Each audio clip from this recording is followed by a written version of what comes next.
안녕하세요. 분석센터장 K입니다. 지난 일정은 스위스의 PK 실축으로 오버가 아쉽게 되었지만 반등에 성공하며 수익을 올리는 하루가 되었습니다.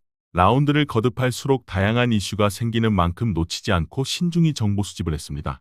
이외 월드컵 예선 및 야구까지 더 많은 경기들의 분석과 경기 시작 전 최종 라인업을 통한 최종 결과 예측에 도움이 필요하신 분들께서는 영상 하단 고정 댓글에 링크를 통해 연락 주신다면 최선을 다해 도와드리겠습니다.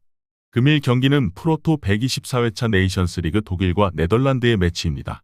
먼저 독일은 지난 경기 운다브의 활약에 힘입어 보스니아를 2대1로 제압했습니다. 오프사이드로 해트트릭은 아쉽게 무산이 되었으나 독일의 공격은 보스니아를 꺾는데 문제가 없었습니다. 그리고 돌아온 이번 홈 경기는 당연 목표가 승리입니다. 네이션스리그 홈 최근 9경기에서 단 1패만을 기록했고 유로를 자국에서 개최하면서 독일 내 경기를 펼쳐 지난 2번의 홈사이드 배정 경기를 포함 최근까지 3경기를 무실점을 기록하기도 했습니다. 물론 원정 사이드 배정에서도 홈에서 경기를 했기에 정규시간 성적을 따지면 2반의 무승부가 있기는 했으나 이 실점 이상의 경기가 없었을 만큼 그 수비 집중력이 오히려 주목받는 독일입니다. 그런데 지난 경기 니벨 체제에서 골키퍼 빌드업 시 상대 압박을 고의로 유도하고 끌어들여 빠르게 중앙 공간을 확보하는 전술을 썼는데 여기에서 니벨이 길을 찾지 못하고 측면에서 키미히와 리디거가 처리해주는데 어려움을 겪기도 했다 보니 이번 경기도 노이어나 테르슈테겐이 없는 독일은 아쉬움이 생기는 것 같기도 합니다. 또한 공격도 마찬가지입니다.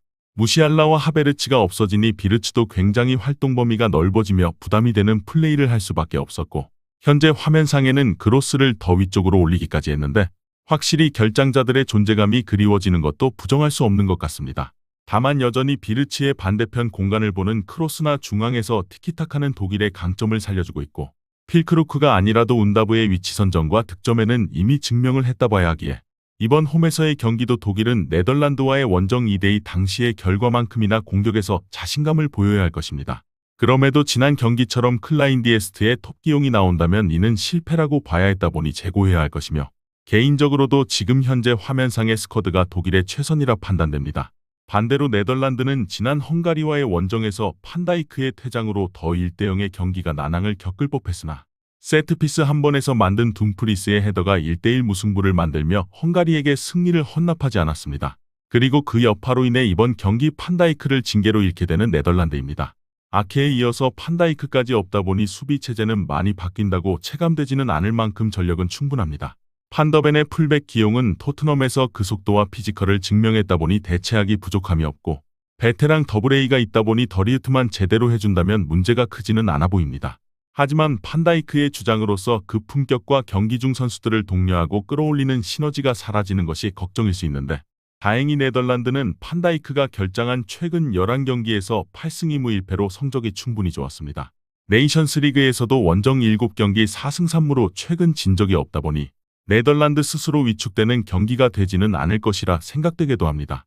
그러나 개인적으로는 네덜란드의 공격에 의문을 품게 됩니다. 지르크지나 브로비의 중앙 공격수로서의 활약이 너무 미미하고 학포가 측면에서 고립되어 중앙으로 함께 치고 들어가지 못하는 모습이 나오다 보니 오히려 공은 계속 박스 밖에서 도는 느낌을 헝가리전에서 느낄 수밖에 없었습니다. 공간이 나온다면 학포가 대각 중거리도 과감하게 때려주기는 하지만 독일의 수비를 생각하면 이전 2대2의 홈경기 때처럼 득점을 하는 과정이 그리 쉽지는 않을 것이라 생각이 되고 시몬스가 특히 죽어버리는 최근 활약에 이번 경기 과연 지난 라운드 때 만남처럼 득점을 할 수 있을지 우려가 더 큰 경기입니다. 결과 예측을 해본다면 이번 경기는 두 팀 모두 변수가 있는 경기라고 생각됩니다. 확실히 독일은 1라운드와 2라운드가 이뤄질 당시보다 부상으로 공격이 많이 약해져 있습니다. 하베르츠와 무시알라의 이탈이 절대 가볍지 않다는 것을 어느 정도 감안을 해야 하는데 지난 2라운드 당시 네덜란드와 보여준 활약 여부를 감안했을 때 이번 경기가 홈에서 이뤄진다지만 개인적으로 마무리 능력의 차이는 있을 것이라 생각이 들기도 합니다. 그런데 네덜란드도 판다이크가 없을 뿐만 아니라 지난 헝가리전을 지켜보면서도 공격에 의문까지 품었습니다. 최전방에서의 활약이 너무 미미하게 이뤄지며 측면에서 학포가 빠져서 중앙으로 뚫고 가지 못하는 등 시몬스의 의욕만 과다한 플레이도 미스가 많았습니다. 객관적으로 둠프리스가 한 번에 열어서 뚫어주는 상황이나 세트피스가 아니라면 네덜란드의 득점이 쉽지 않아 보이는데 독일도 약해져 있는 공격을 고려했을 때 네덜란드가 UNL 원정 최근 6경기 중 5경기에 딱 1실점씩 기록한 데이터도 유의미해질 수 있는 경기인 듯합니다.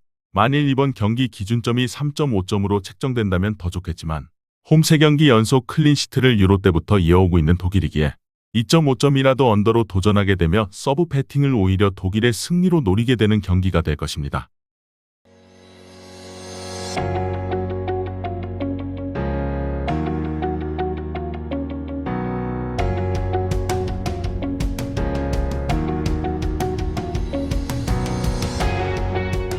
다음 경기는 벨기에와 프랑스의 매치입니다. 먼저 벨기에는 지난 이탈리아 원정에서 발목 태클을 당해 퇴장을 유도했고 2대0의 경기를 프리킥 상황 원더골과 후반 추가 득점으로 2대2 원정으로 만드는 데 성공했습니다. 하지만 2위 도약과 함께 더 큰 그림을 그리기 위해서는 이번 홈에서의 라운드가 핵심이 될 수 있습니다. 프랑스와 이탈리아가 치고 나가는 구도에 해당 조에서 벨기에가 이 경기를 놓친다면 경쟁력을 잃을 가능성이 커집니다.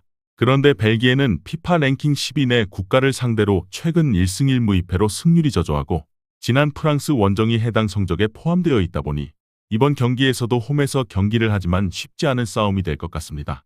확실히 결장하는 선수들의 존재감이 너무 큽니다. 최전방의 루카쿠와 중앙 빌드업의 데브라이너 그리고 공수 조율의 오나나와 골키퍼 쿠르투아와 셀츠까지 머리부터 꼬리까지 하나씩 너무 중요한 역할을 해야 하는 센터라인의 결장이 모두 있습니다.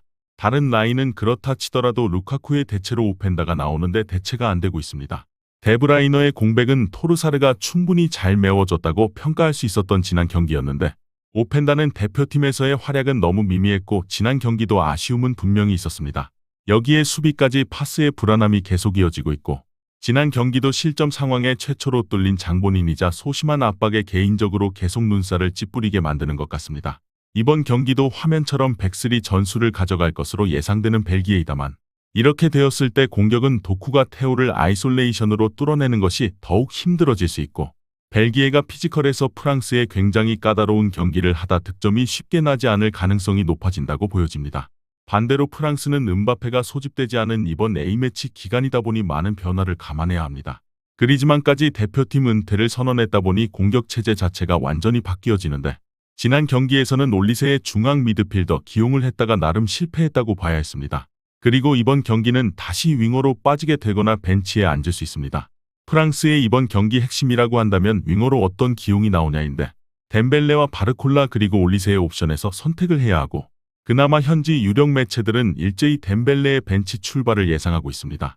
그렇게 된다면 올리세의 측면 진입을 주력으로 활용하면서 테오와 바르콜라가 역습 상황에서 빠르게 치고 올라가는 방식의 루트를 같이 쓰게 될 수 있습니다. 마무리를 얼마나 무안이나 미드필더 라인의 박스한 합류로 추아메니 및 카마빈가가 해줄 수 있는지가 관건이 될 텐데 추아메니도 워낙 중거리를 선호하는 선수이기에 기회를 살릴 수 있을지 궁금하면서도 기대되는 경기입니다. 다행히 21세기의 프랑스는 벨기에를 상대로 완전한 상대적 우위를 잡으며 상성을 유지했고 역사상 최초로 벨기에를 상대로 5연승을 만들어내는 위협을 보였습니다. 이번 경기를 승리한다면 그 기록을 6연승으로 연장하게 될 만큼 이제 벨기에는 프랑스에게 경쟁력이 떨어진다는 것을 성적으로 증명하는데 프랑스도 핵심 선수인 음바페가 없다 보니 기세를 잡더라도 폭격을 하며 대승을 하기는 힘들 수 있으나 상대의 공격진의 피지컬이 프랑스 수비수들을 뚫기에 작다는 점과 상대 센터라인이 완전히 흔들리게 만드는 결장이 있다는 점까지 이번 경기도 우세를 점치기에는 충분한 근거가 있어 보입니다. 결과 예측을 해본다면 이번 경기는 프랑스가 과연 새로운 공격 체제에서 얼마나 성과를 낼 수 있을지 진짜 그 가치를 증명해야 하는 경기입니다.